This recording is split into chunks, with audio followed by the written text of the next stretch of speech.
you are having a better day than me, because my engine light just came on, and bang! Under my butt. Huge bee sting, lots of heat. Not on fire, though, thank God. Something's going on with the bike. Watch my gauge cluster here. She's acting like she's losing power. The spark plugs keep missing. And I know as soon as I stop, it's gonna die. But at least I got off the interstate. It's not full on summer yet. It's not too hot, thank goodness.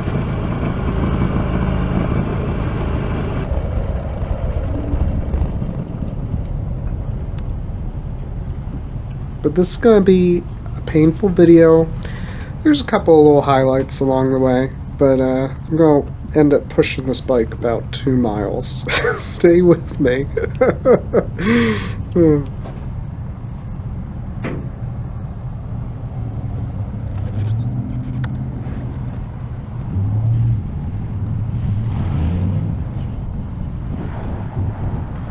So I felt that pop under my ass. I want to take a look.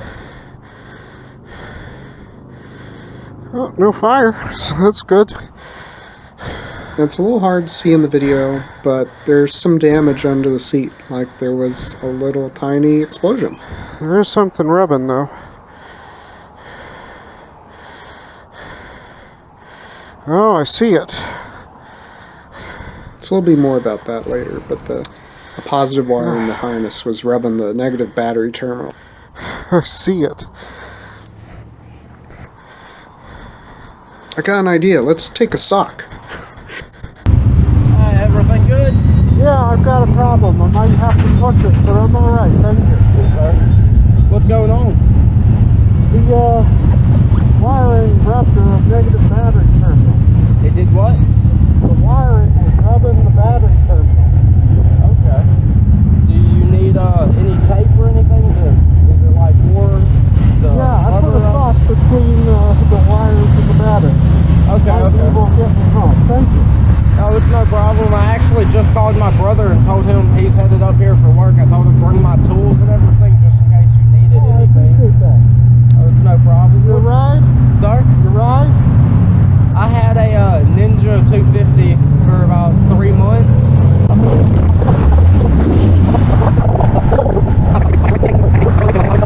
I hand him one of my YouTube stickers. What, huh? My dad, he rides, whenever my mom was 6 months pregnant with me, he got hit by an 18-wheeler in the front yard. Oh, God. So he didn't ride, he didn't get another bike till my 16th birthday. He went and got a 87 Honda Shadow 1100, and now he has a 95, but he had a 2002 1100 Shadow. Yeah, Honda's a good bike. But it's all, my mom started riding whenever she was 4. She had a little, like, the 50cc's. But it had like training wheels and stuff on it. I mean, it's always been in my family. Yeah, it's crazy how they make some with training wheels. I've seen that. Yes, sir. It's always been in my family, been something that I wanted to do once I get more money. I had a bike, I just sold it to get a truck to carry around family, you know? I hear you. You be safe out there. Thanks. The battery is completely out of juice. If it wasn't, though, it would have started and I would have been able to ride it home. The sock would have worked just fine. No juice. I wasn't going to sit around and see if anybody had jumper cables that would help. And at this point, I don't even know if the bike is charging. I just changed out the voltage regulator. Maybe it's not charging battery and that's why this all happened. I don't know at this point. Yeah, she got no juice left. Sorry? The headlight's not even on. Guess I gotta push it. See you later. What size is it? The bike? Yes, sir. It's a 1200. 1200, okay.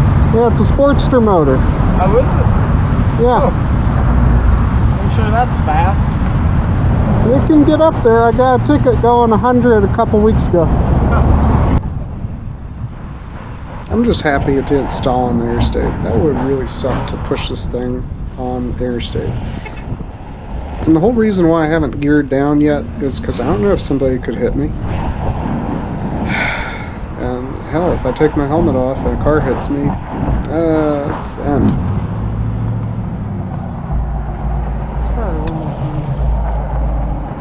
I still have some hope.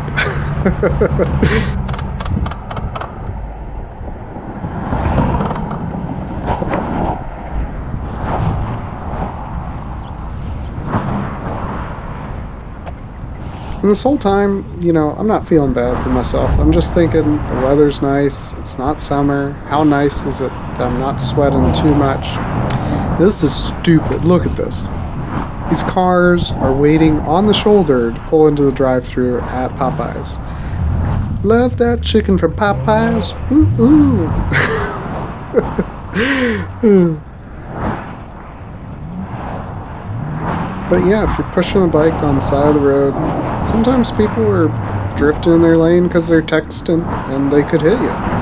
So, you know, some risk here. You hear that squeaking? Ever since I changed the belt on this thing, the pulley on the transmission has been squeaking. That's apparently a really common problem. The new belt is too tight and wears on the bearing a little bit. It's no big deal as long as it's not leaking oil. You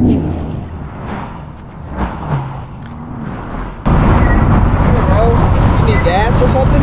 Yeah, it's an electrical problem. I'm pushing her home. But thanks for stopping. Yes, sir. I was surprised anyone stopped. Usually people don't.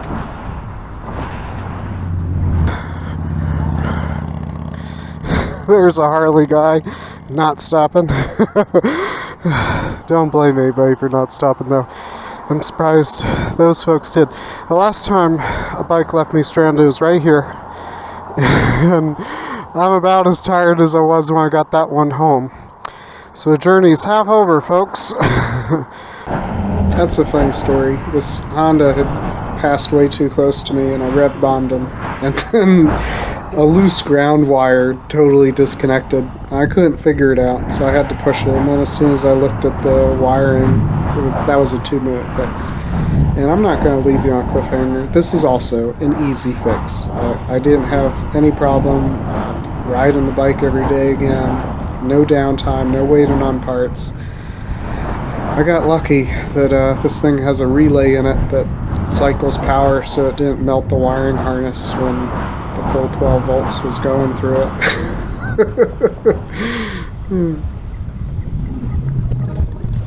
Now, light intersections are always dangerous. People aren't looking.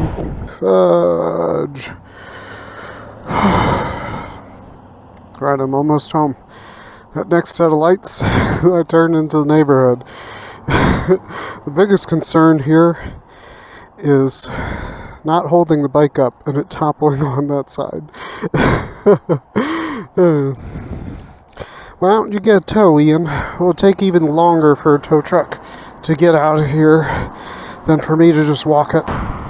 My shoulder was really hurting at this point, and you don't see it, but my kickstand's down, so if I drop it and it's slightly leaning towards me, it'll just sit on the kickstand. At least I know I don't have the COVID, right? Wouldn't be able to push this bike all the way home if I did, right? Whew. Yeah, that's the latest COVID test. If you can push your motorcycle 2 miles down the road, you don't have COVID.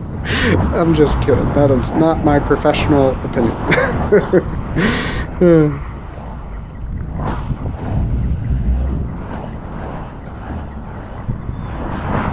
So I don't say anything, but there's this lady that is about to look at me. She's driving with the mask on. Weird. Let's keep going. Like, I get somebody putting on their mask when they go to the grocery store, but why are you driving with it on your face? You just look scary.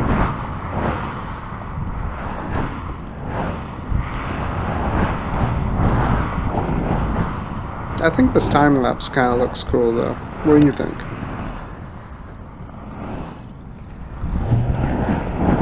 I said something there, but it wasn't important. Hope this lady sees me. So if she wants to turn right, she will not see me, and she'll run right into me.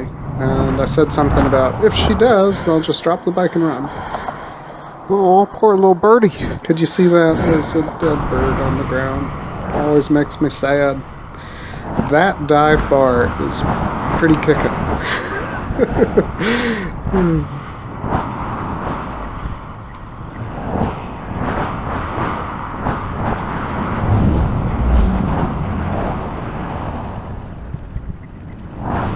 That's squeaking. Hey, there's a little trail that goes up in there. Wonder what that could be. I'll have to come back and explore that.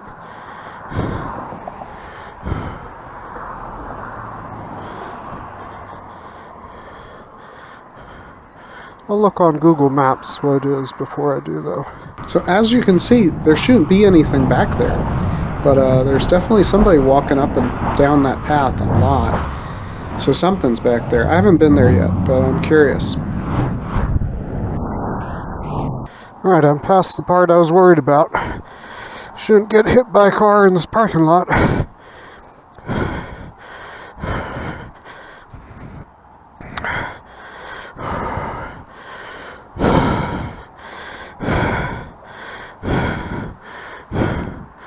And I'm not worried about anyone blowing me away. On my house side street, so I wouldn't show you that anyway. I'm saying I'm not going to bring you home to my neighborhood. There's my Instagram picture some of y'all caught. Easy fix today, ladies and gentlemen. After testing the charging system, the battery, everything seems to be in order. The negative battery terminal on this non-OEM battery wraps around the side, whereas the original probably only had a tab right on top. So this spot right here was rubbing against the metal of the battery terminal and eventually wore down to a little metal piece, which wasn't a wire. I'm not sure why it was in there, but that was evidently connected to a power wire. So it was tripping a relay or something and cutting power every time it vibrated and hit it. The fix is this little plastic tab here. Just a bit of a top of a box taped over the battery. Now when it rubs, the tape that I've used to cover up that metal will rub against the plastic and won't ever get to that battery terminal. But if you've got a Buell and you're wanting to replace the battery, look at the battery terminals. If it has exposed on the side, that may actually cause you a problem.